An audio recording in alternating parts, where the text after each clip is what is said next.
بسم اللہ الرحمن الرحیم۔ السلام علیکم ورحمۃ اللہ وبرکاتہ۔ کسی زمانے میں ایک چور تھا۔ وہ ایک بادشاہ کے محل میں چوری کرنے کے ارادے سے گیا۔ رات کا وقت تھا اور محل کے ایک کمرے سے بادشاہ اور اس کی بیوی کی گفتگو کی آواز آ رہی تھی۔ وہ کھڑے ہو کر سننے لگا۔ اگرچہ ایسا سننا غلط ہے، ناجائز ہے، چوری ہے، لیکن چور تو چوری ہی کرنے آیا تھا، تو اسے سننے میں کیا چیز مانے تھی؟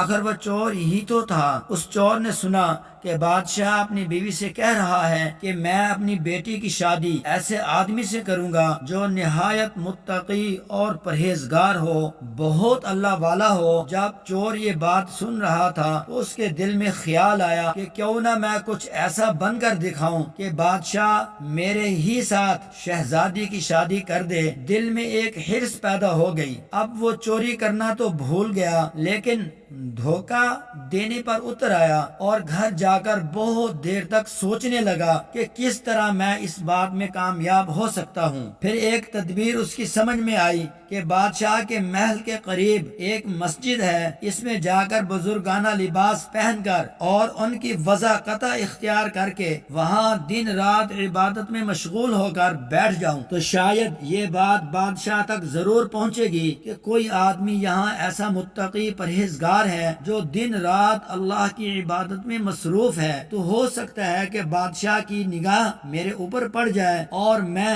شہزادی سے شادی کرنے کے لیے چن لیا جاؤں۔ یہ اس چور کا ایک نہایت حقیر اور ذلیل اور دنیاوی مقصد تھا۔ پھر اس نے اپنے پروگرام کے مطابق بزرگوں کا لباس پوشاک وضاقتہ اختیار کر کے اس مسجد میں جا کر نمازوں پر نمازیں، ذکر و تلاوت، مراقبہ سب شروع کر لیا۔ دن گزرتے رہے اور لوگوں میں شہرت ہوتی گئی کہ کوئی اللہ والے بہت بڑے ولی اللہ یہاں آ گئے ہیں جو دن رات عبادت کرتے ہیں۔ یہاں تک کہ یہ بات بادشاہ تک پہنچ گئی کہ یہاں کوئی اللہ والے آ کر بیٹھے ہیں، جوان، زہد و عبادت میں لاجواب، تقوی طہارت میں بے نظیر۔ جب بادشاہ کو یہ بات معلوم ہوئی تو انہوں نے اپنے ارادے کے مطابق غور و فکر شروع کر دیا کہ شہزادی کے متعلق جو سوچا تھا اس کے لیے اسی کا انتخاب کیوں نہ کر لیا جائے۔ بادشاہ نے اس سلسلے میں گفتگو کے لیے اپنے وزیر کو بھیجا۔ وزیر اس شخص کے پاس مسجد پہنچا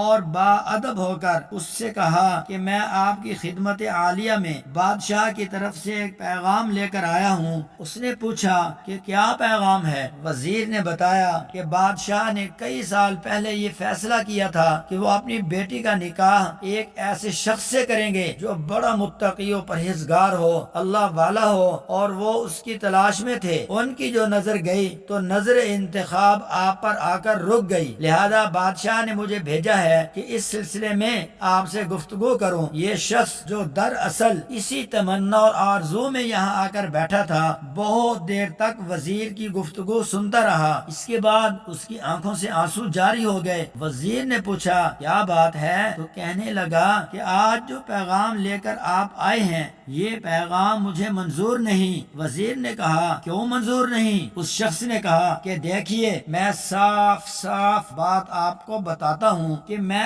اصل میں ایک چور تھا اور ایک مرتبہ بادشاہ کے محل میں چوری کے ارادے سے گیا تھا۔ پھر جو کچھ بھی ہوا اس کو سنایا۔ اس کے بعد اس چور نے کہا کہ میں نے یہ وضاقتہ اسی حرص کی وجہ سے اختیار کی تھی، لیکن میں یہاں آ کر بیٹھا تو میرے خدا نے مجھے اپنا بنا لیا۔ اب بس اس کے بعد مجھے اور کسی کی ضرورت نہیں، میرے لیے میرا خدا کافی ہے۔ بے شک جب عبادت عبادت ہو جائے، نماز نماز ہو جائے، ذکر ذکر ہو جائے اور ہماری دیگر عبادتیں واقعی عبادتیں ہو جائیں تو بے شک یہ نمازیں اور عبادتیں انسان کو برائیوں سے روکتی ہیں۔